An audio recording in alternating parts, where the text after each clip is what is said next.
Friends, എല്ലാ കൂട്ടുകാർക്കും score മലയാളത്തിൻ്റെ മറ്റൊരു ഓൺലൈൻ സെഷനിലേക്ക് സ്വാഗതം. അങ്ങനെ നമ്മൾ കാത്തിരുന്ന് അവസാനം ജൂനിയർ എഞ്ചിനീയർ എക്സാമിൻ്റെ റിസൾട്ട് വന്നിരിക്കുകയാണ്. എല്ലാ RRBകളുടെ വെബ്സൈറ്റിലും ഇപ്പം ഏകദേശം റിസൾട്ട് അവൈലബിൾ ആയിട്ടുണ്ട്. ഒരു 4 മണിയാകുമ്പോൾ റിസൾട്ട് പബ്ലിഷ് ചെയ്യാമെന്നാണ് പറഞ്ഞിരിക്കുന്നത്. 4 മണി നേരത്തൊക്കെ നല്ല സൈറ്റ് നല്ല ഹാങ് ആയിരുന്നു. എന്നാൽ ആദ്യം ഈ പറഞ്ഞ പോലെ സിലിഗുരി പിന്നെ അങ്ങനെ ഓരോ RRBകളിലായിട്ട് റിസൾട്ട് വന്നിട്ടുണ്ട്. നമുക്ക് ആദ്യം നമ്മൾ ഫോക്കസ് ചെയ്യാറുള്ള ആ 4-5 RRBകളുടെ റിസൾട്ടും അതിനെ ചുറ്റിപ്പറ്റിയുള്ള കാര്യങ്ങളൊക്കെ ഒന്ന് നോക്കാം. അപ്പോൾ അതിൽ ഏറ്റവും ആദ്യം ട്രിവാൻഡ്രം RRB എടുത്തു കഴിഞ്ഞാൽ നിങ്ങൾക്ക് കാണാൻ പറ്റും. ട്രിവാൻഡ്രത്തിൽ നമ്മുടെ ജൂനിയർ എഞ്ചിനീയർ എക്സാമുമായിട്ട് ബന്ധപ്പെട്ട് അതിൻ്റെ റിസൾട്ട് വന്നിട്ടുണ്ട്. അപ്പോൾ അതിൽ ആദ്യം നിങ്ങളുടെ സ്കോർ കാർഡ് ഓപ്പൺ ആക്കാനുള്ള ഒരു ലിങ്ക് ഉണ്ടായിരിക്കും. അതിനകത്ത് കയറി കഴിഞ്ഞാൽ നിങ്ങൾക്ക് നിങ്ങളുടെ സ്കോർ കാർഡ് നിങ്ങളുടെ മാർക്ക് എത്രയാണെന്നുള്ളത് അറിയാൻ പറ്റും. അത് ഞാൻ അവസാനം കാണിച്ചു തരാം എങ്ങനെയാണ് സ്കോർ കാർഡ് ഇരിക്കുക എന്നുള്ളത് നമുക്ക് അവസാനം നോക്കാം. നോർമലൈസ്ഡ് കട്ട് ഓഫ് മാർക്ക് കാണിക്കും. അത് ഔട്ട് ഓഫ് 100 ആണെന്ന് അവർ വ്യക്തമായിട്ട് അതിനകത്ത് എഴുതിയിട്ടുണ്ട്. പിന്നെ ഷോർട്ട് ലിസ്റ്റ് ചെയ്തിട്ടുള്ള കുട്ടികളുടെ എണ്ണം അത് വെച്ചിട്ടുള്ള ഒരു PDF ലിസ്റ്റ് 15 നമ്പറുള്ള നിങ്ങളുടെ രജിസ്റ്റർ നമ്പർ കൊടുത്തിട്ടുള്ള റോൾ നമ്പർ കൊടുത്തിട്ടുള്ള ലിസ്റ്റ് അടങ്ങിയിട്ടുള്ള ഒരു PDF ഉണ്ടായിരിക്കും. നോർമലൈസ്ഡ് മാർക്ക് ഉണ്ടായിരിക്കും. ഇവിടെ കയറി കഴിഞ്ഞാൽ നിങ്ങൾക്ക് എന്ത് ചെയ്യാൻ പറ്റും, നിങ്ങളുടെ ഷോർട്ട് ലിസ്റ്റ് കാണാൻ പറ്റും. ഇതാണ് ട്രിവാൻഡ്രം RRBയുടെ അവസ്ഥ. അപ്പോൾ അവിടെ നോക്കി കഴിഞ്ഞാൽ നിങ്ങൾക്ക് കാണാൻ പറ്റും ട്രിവാൻഡ്രത്തെ കട്ട് ഓഫിന്റെ PDF ആണ് ഞാൻ ഈ കൊടുത്തിരിക്കുന്നത്. ട്രിവാൻഡ്രം RRB ട്രിവാൻഡ്രത്തിന്റെ കട്ട് ഓഫിന്റെ PDF ആണ് ഞാൻ കൊടുത്തിരിക്കുന്നത്. ഇത് നോർമലൈസ്ഡ് മാർക്ക് വെച്ചിട്ടുള്ള കട്ട് ഓഫ് ആണ്, ഔട്ട് ഓഫ് 100 ആണ് എന്നുള്ള കാര്യം കൂടെ ഓർത്തിരിക്കുക. Normalised cut off marks for various categories of post. ഈ സൈഡിൽ കാണുന്ന എന്താണ്, കാറ്റഗറി നമ്പർ വെച്ചിട്ടുള്ള കട്ട് ഓഫുകളാണ്. വിവിധ പോസ്റ്റുകളിലേക്ക് നിങ്ങൾ അപ്ലൈ ചെയ്തിട്ടുണ്ടായിരിക്കും. നിങ്ങളുടെ ട്രേഡ് അനുസരിച്ച് പല പോസ്റ്റുകളിലേക്ക് നിങ്ങൾ അപ്ലൈ ചെയ്തിട്ടുണ്ടായിരിക്കും. അതിൽ ഓരോ കാറ്റഗറിയിലുള്ള കട്ട് ഓഫ് ആണ് ഈ കൊടുത്തിരിക്കുന്നത്. ഓരോ കാറ്റഗറി വൈസുള്ള കട്ട് ഓഫ് ആണ് ഇവിടെ കൊടുത്തിരിക്കുന്നത്. Total number of short listed candidate in Trivandrum എത്രയാണ്? 1627 കുട്ടികളെയാണ് ഷോർട്ട് ലിസ്റ്റ് ചെയ്തിട്ടുള്ളത് ട്രിവാൻഡ്രം ഇതിലേക്ക് വേണ്ടിയിട്ട്. നമുക്കറിയാം നോട്ടിഫിക്കേഷനകത്ത് പറഞ്ഞിരിക്കുന്നത് എങ്ങനെയാണ്, വേക്കൻസി എത്രയാണോ വേക്കൻസിയുടെ 15 മടങ്ങ് ആളുകളെ റിക്രൂട്ട് ചെയ്യുമെന്ന് അല്ലെങ്കിൽ ഷോർട്ട് ലിസ്റ്റ് ചെയ്യുമെന്നാണ് പറഞ്ഞിരിക്കുന്നത്. ഏകദേശം അതേ നമ്പറിലുള്ള ആളുകൾ തന്നെയാണ് ട്രിവാൻഡ്രത്ത് ഷോർട്ട് ലിസ്റ്റ് ആയിട്ട് നമുക്ക് കാണാനായിട്ട് സാധിക്കുന്നത്. ഇനി അടുത്ത് നമ്മൾ ചെന്നൈ നോക്കുകയാണെന്നുണ്ടെങ്കിൽ ചെന്നൈയുടെ ലിങ്ക് ഇതുപോലെ ആയിരിക്കും ഇരിക്കുന്നുണ്ടായിരിക്കും. അപ്പോൾ ഇവിടെ നോക്കി കഴിഞ്ഞാൽ നിങ്ങൾക്ക് സ്കോർ കാർഡിന്റെ ലിങ്ക് കാണാൻ പറ്റും. ഷോർട്ട് ലിസ്റ്റ് ചെയ്തിട്ടുള്ള കുട്ടികളുടെ PDF നിങ്ങൾക്ക് ഇവിടെ നോക്കിയാൽ കിട്ടും. നിങ്ങളുടെ കട്ട് ഓഫ് മാർക്കിന്റെ PDF നിങ്ങൾക്ക് ഇവിടെ നോക്കി കഴിഞ്ഞാൽ കിട്ടും. ഈ 3 ലിങ്ക് എല്ലാ RRBകളുടെ വെബ്സൈറ്റിലും ലഭ്യമായിരിക്കും. അപ്പോൾ നിങ്ങൾ ഏത് RRBയിലാണ് നിങ്ങൾ രജിസ്റ്റർ ചെയ്തിരിക്കുന്നത് അവിടെ കയറി കഴിഞ്ഞാൽ നിങ്ങളുടെ സ്കോർ കാർഡ് നിങ്ങൾക്ക് കാണാം. ഷോർട്ട് ലിസ്റ്റ് ചെയ്തിട്ടുള്ള കുട്ടികളുടെ PDF അടങ്ങിയിട്ടുള്ള ലിസ്റ്റ് നിങ്ങൾക്ക് കാണാം. നിങ്ങളുടെ നോർമലൈസ്ഡ് കട്ട് ഓഫ് മാർക്ക് എത്രയാണെന്നുള്ളത് കാണാൻ പറ്റും. അപ്പോൾ ചെന്നൈയുടെ കട്ട് ഓഫ് മാർക്ക് നോക്കിക്കഴിഞ്ഞാൽ total number of short listed candidate 9678 ആണ്. ഏകദേശം 600 വേക്കൻസിയാണ് ചെന്നൈയിൽ ഉണ്ടായിരുന്നത്. 600 × 15 അപ്രോക്സിമേറ്റ്ലി 9000 കുട്ടികളെ ഷോർട്ട് ലിസ്റ്റ് ചെയ്യുമെന്ന് നമുക്ക് അറിയാമായിരുന്നു. 9678 കുട്ടികൾ എന്ത് ചെയ്തിട്ടുണ്ട്, ഷോർട്ട് ലിസ്റ്റ് ചെയ്തിട്ടുണ്ട്.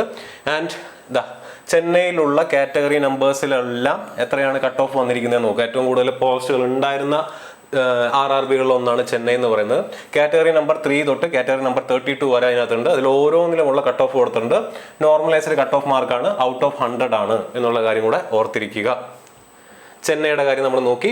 ഇനി ഇതേപോലെ ബാംഗ്ലൂരിൽ ഈ രീതിയിലാണ് അതിന്റെ ലിങ്ക് കൊടുത്തിരിക്കുന്നത്. അപ്പോൾ ഇവിടെ നോക്കിയാൽ നിങ്ങൾക്ക് കാണാനായിട്ട് പറ്റും 3 ലിങ്കുകൾ. ഞാൻ നേരത്തെ പറഞ്ഞ പോലെ സ്കോർ കാർഡ് കാണാനുള്ളത്, കട്ട് ഓഫ് കാണാനുള്ളത്, റിസൾട്ട് കാണാനുള്ള 3 ലിങ്കുകൾ അതിനകത്ത് കൊടുത്തിട്ടുണ്ട്.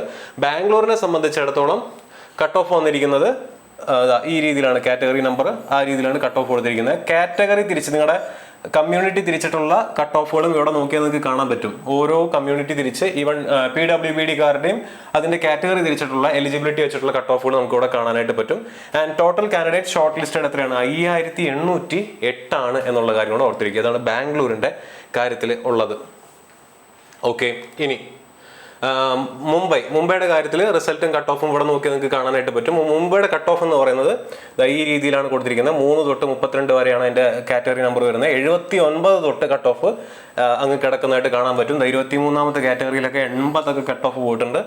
അപ്പോൾ കട്ട് ഓഫ് കൂടുതലാണ് ബോംബെയിൽ നമുക്ക് കാണാനായിട്ട് സാധിക്കുന്നത്. ആൻഡ് കാൻഡിഡേറ്റ്സിന്റെ എണ്ണം നോക്കുക, 20,792 കാൻഡിഡേറ്റ്സിനെ ബോംബെയിൽ എന്ത് ചെയ്തിട്ടുണ്ട്, ഷോർട്ട് ലിസ്റ്റ് ചെയ്തിട്ടുണ്ട്. ഓക്കെ, അപ്പോൾ ഇതാണ് പ്രധാനപ്പെട്ട RRBയും അതിന്റെ കട്ട് ഓഫുകൾ എന്ന് പറയുന്നത്. ഇത് സൈറ്റിൽ ലഭ്യമായിരിക്കും. നമ്മുടെ ടെലഗ്രാം ചാനലിൽ നമ്മൾ ഈ പറഞ്ഞിട്ടുള്ള എല്ലാ PDFകളും കട്ട് ഓഫ് മാർക്കുകളും ഒക്കെ നമ്മൾ ഷെയർ ചെയ്തിട്ടുണ്ട്. നിങ്ങൾക്ക് സംശയമുള്ളവർക്ക് അല്ലെങ്കിൽ റിസൾട്ട് നോക്കാൻ പറ്റുന്നവർക്ക് കയറി നോക്കാവുന്നതാണ്. ഇനി ഇതാണ് നിങ്ങളുടെ കാൻഡിഡേറ്റ് ലോഗിൻ എന്ന് പറഞ്ഞു കഴിഞ്ഞാൽ ഇവിടെ നിങ്ങളുടെ രജിസ്റ്റർ നമ്പറും ഡേറ്റ് ഓഫ് ബർത്തും അടിച്ചു കഴിഞ്ഞാൽ നിങ്ങൾക്ക് എന്ത് ചെയ്യാം, നിങ്ങളുടെ റിസൾട്ട് കാണാൻ പറ്റും, നിങ്ങളുടെ സ്കോർ കാർഡ് കാണാനായിട്ട് പറ്റും. അപ്പോൾ സ്കോർ കാർഡ് ഏകദേശം ഇതുപോലെ ഇരിക്കും. അതിനകത്ത് നിങ്ങളുടെ രജിസ്റ്റർ നമ്പർ ഉണ്ടായിരിക്കും, റോൾ നമ്പർ ഉണ്ടായിരിക്കും, നെയിം ഉണ്ടായിരിക്കും, ഡേറ്റ് ഓഫ് ബർത്ത് ഉണ്ടായിരിക്കും, ഏത് RRBയിലാണ് അപ്ലൈ ചെയ്തതെന്നുണ്ടായിരിക്കും, ആൻഡ് നിങ്ങൾ എന്നാണ് എക്സാം കണ്ടക്ട് ചെയ്തത്, എത്ര ക്വസ്റ്റ്യൻസ് ഉണ്ടായിരുന്നു, അതിൽ എത്ര ക്വസ്റ്റ്യൻ നിങ്ങൾ അറ്റംപ്റ്റ് ചെയ്തു, 86 ആണെങ്കിൽ 86, എത്ര വാലിഡ് ക്വസ്റ്റ്യൻസ് ഉണ്ട് 95 എന്ന് പറഞ്ഞാൽ ക്യാൻസൽ ചെയ്തിട്ടുള്ള 5 ചോദ്യങ്ങളുണ്ട്. അപ്പൊ അതിൽ എത്ര എണ്ണം കറക്റ്റ് ആക്കി? 68 ചോദ്യം കറക്റ്റ് ആക്കി. ഇൻകറക്റ്റ് ആയിട്ടുള്ള 18 എണ്ണം ഉണ്ട്. ഇനി റോ സ്കോർ അങ്ങനെ നോക്കുമ്പോൾ എത്രയാണ് വരുന്നത്? 68 എണ്ണം കറക്റ്റ് ആക്കി, 18 എണ്ണം തെറ്റി. 18 ഗുണം 1/3 എത്ര? 6. 6 മാർക്ക് കുറച്ച് കഴിഞ്ഞാൽ 62 മാർക്കാണ് നിങ്ങളുടെ റോ സ്കോർ വരുന്നത്. ഇനി അതിന്റെ pro rated scores out of 100 അതിനെന്ത് ചെയ്തു? ഈ പറഞ്ഞ മാർക്കിന് 62 ഔട്ട് ഓഫ് എത്രയാണ്? 95ലാണ്. 95 ആക്യുറേറ്റ് അല്ലെങ്കിൽ 95 വാലിഡ് ക്വസ്റ്റ്യൻസേ ഉള്ളൂ. അതിനെന്ത് ചെയ്തു? നോർമലൈസ് ചെയ്തു, അല്ലെങ്കിൽ അതിനെ 100ലേക്ക് കൺവേർട്ട് ചെയ്തു. അപ്പൊ എത്ര കിട്ടി? 65 മാർക്ക് കിട്ടി. 65 മാർക്ക് കിട്ടി. അതിനെന്ത് ചെയ്തു? നോർമലൈസ് ചെയ്തു. നോർമലൈസ് ചെയ്തപ്പോൾ ഇവിടെ എന്ത് ചെയ്തിട്ടില്ല? ഇവിടെ മാർക്ക് ഇംപ്രൂവ് ചെയ്തിട്ടില്ല. കാരണം ഇതായിരിക്കും എളുപ്പമുള്ള ഷിഫ്റ്റ്. അതുകൊണ്ട് എന്ത് ചെയ്തിട്ടില്ല? മാർക്ക് ഇംപ്രൂവ് ചെയ്തിട്ടില്ല. അതിന്റെ പെർസെന്റേജ് സ്കോർ വെച്ചു. ബാക്കി ലിസ്റ്റുകളെല്ലാം കൊടുത്തിട്ടുണ്ട്. ഇവിടെ short listed for stage 2 CBT2. CBT2ന് നിങ്ങൾ ഷോർട്ട് ലിസ്റ്റ് ചെയ്തിട്ടുണ്ടോ എന്നുള്ളത് എന്ത് കാണാൻ നിങ്ങൾക്ക്? യെസ് കാണാനായിട്ട് സാധിക്കും. അപ്പൊ അതിന്റെ അർത്ഥം എന്താ? എല്ലാ പോസ്റ്റിലേക്കും നിങ്ങളെ ഷോർട്ട് ലിസ്റ്റ് ചെയ്തു എന്നാണോ? അല്ല. ഇത് നോക്ക്. Based on the performance in the first stage CBT1 conducted during the period, date കൊടുത്തിട്ടുണ്ട് 16/12/2024 തൊട്ട് 18/12/2024 വരെയാണ് CBT1 കണ്ടക്ട് ചെയ്തത്. ഈ പറഞ്ഞ JEക്ക് വേണ്ടിയിട്ട് ബാക്കി എല്ലാ കാര്യങ്ങൾക്കായിട്ട് എന്ത് ചെയ്തിട്ടുണ്ട്? അസെൻഡിങ് ഓർഡറിൽ റോൾ നമ്പർ വെച്ചിട്ട് നമ്മൾ എന്ത് ചെയ്തിട്ടുണ്ട്? റിസൾട്ട് പബ്ലിഷ് ചെയ്തിട്ടുണ്ടെന്ന് RRB പറഞ്ഞിട്ടുണ്ട്. ഓക്കെ, കഴിഞ്ഞോ? ഇല്ല. The candidates are shortlisted based on their merit and preferences. പ്രിഫറൻസും മെറിറ്റ് അനുസരിച്ചിട്ടാണ് ഷോർട്ട് ലിസ്റ്റ് ചെയ്തിരിക്കുന്നത്. പ്രശ്നമില്ല. The candidates scoring marks above or equal to the cutoff marks of their eligible preference categories in CBT1 will be considered only against their eligible qualifying categories during final shortlisting for document verification after the CBT2 result. CBT2 റിസൾട്ടിന് നിങ്ങൾ എന്ത് ചെയ്യും? പരീക്ഷ എഴുതും. പരീക്ഷ എഴുതുമ്പോൾ നിങ്ങളുടെ cut off CBT1 required ആയിട്ടുള്ള cut off clear ചെയ്തിട്ടുണ്ടെങ്കിൽ മാത്രമേ നിങ്ങൾക്ക് ആ പോസ്റ്റിന്, ഈവൻ ദോ നിങ്ങൾ ചിലപ്പോൾ CBT2 എല്ലാ പോസ്റ്റിനെയും കട്ട് ഓഫ് ക്ലിയർ ചെയ്യുന്ന മാർക്ക് ഇപ്പോൾ CBT2 നിങ്ങൾ വാങ്ങിച്ചിട്ടുണ്ടായിരിക്കും. പക്ഷേ CBT1 നിങ്ങൾ എല്ലാ പോസ്റ്റും ക്ലിയർ ചെയ്യുന്ന മാർക്ക് വാങ്ങിച്ചിട്ടില്ല എന്നുണ്ടെങ്കിൽ നിങ്ങൾക്ക് എല്ലാ പോസ്റ്റും CBT2 നിങ്ങൾ വാങ്ങിച്ചാലും എന്ത് ചെയ്യാൻ പറ്റില്ല? നിങ്ങൾക്ക് എക്സാം എഴുതാൻ പറ്റില്ല എന്നുള്ള കാര്യം ഇവിടെ എഴുതിയിട്ടുണ്ട്. അല്ലെങ്കിൽ നിങ്ങൾ എലിജിബിൾ ആവില്ല എന്നുള്ള കാര്യം ഇവിടെ എഴുതിയിട്ടുണ്ട്. അതുകൂടെ നിങ്ങൾ മനസ്സിലാക്കി പോവുക. അതായത് ഇപ്പോൾ ഇതാണ് ബാംഗ്ലൂരിൻ്റെ കട്ട് ഓഫ് എന്ന് പറയുന്നത്, അല്ലെങ്കിൽ ബാംഗ്ലൂരിൻ്റെ കട്ട് ഓഫിൻ്റെ മാർക്ക് എന്ന് പറയുന്നത്. ഇപ്പോൾ ഇവിടെ നോക്കി കഴിഞ്ഞാൽ നിങ്ങൾക്ക് കാണാൻ പറ്റും ഇവിടുത്തെ മാർക്ക് എത്രയാണോ വന്നിരിക്കുന്നത്? 65 മാർക്കാണ് കട്ട് ഓഫ്. നോർമലൈസ്ഡ് മാർക്ക് എന്ന് പറയുന്നത് 65ആണ്. ഈ 65ന് താഴെ വരുന്ന കാറ്റഗറി നമ്പേഴ്സ് ഏതൊക്കെയാണ്? ഇതാ 7, 9, 63, 53, അതായത് 12, 15, 16, 17, 24, 30, 1, 2, 3, 4, 5, 6, 7, 8. അപ്പോൾ ഈ 8 പോസ്റ്റുകളിലേക്കാണ് ഈ മാർക്കുള്ള വ്യക്തിക്ക് എന്ത് ചെയ്യാൻ പറ്റുള്ളൂ? CBT2 എലിജിബിൾ ആവുള്ളൂ. CBT2 നിങ്ങൾ ക്ലിയർ ചെയ്ത് കഴിഞ്ഞാൽ ഈ 8 പോസ്റ്റ് നിങ്ങൾ CBT1 ക്ലിയർ ചെയ്തിട്ടുള്ളൂ. അപ്പോൾ ഈ 8 പോസ്റ്റിലേക്കുള്ള ഇതിൽ മാത്രമേ നിങ്ങൾ എടുക്കുകയുള്ളൂ എന്നുള്ള കാര്യം കൂടെ നിങ്ങൾ എന്ത് ചെയ്യുക? നോട്ട് ചെയ്ത് വെക്കുക. അപ്പോൾ ഇത്രയാണ് റിസൾട്ടുമായിട്ട് ബന്ധപ്പെട്ട കാര്യങ്ങൾ എനിക്ക് നിങ്ങളുടെ അടുത്ത് പറയാനുള്ളത്. അപ്പോൾ എന്ത് ചെയ്യുക? റിസൾട്ട് വന്നു, എക്സാമിൻ്റെ ഡേറ്റ് റീഷെഡ്യൂൾ ചെയ്തിരിക്കുകയാണ്. റിസൾട്ട് വന്ന സ്ഥിതിക്ക് നമുക്ക് എക്സാമിൻ്റെ ഡേറ്റ് ഉടനെ തന്നെ പ്രതീക്ഷിക്കാം. അപ്പോൾ പഠിച്ചു തുടങ്ങാത്തവർ ഇനി പഠിച്ചു തുടങ്ങാൻ ഇനി സമയമില്ല. നമ്മുടെ മുന്നിൽ 10-15 ദിവസങ്ങൾ നമ്മുടെ മുന്നിലുള്ളൂ.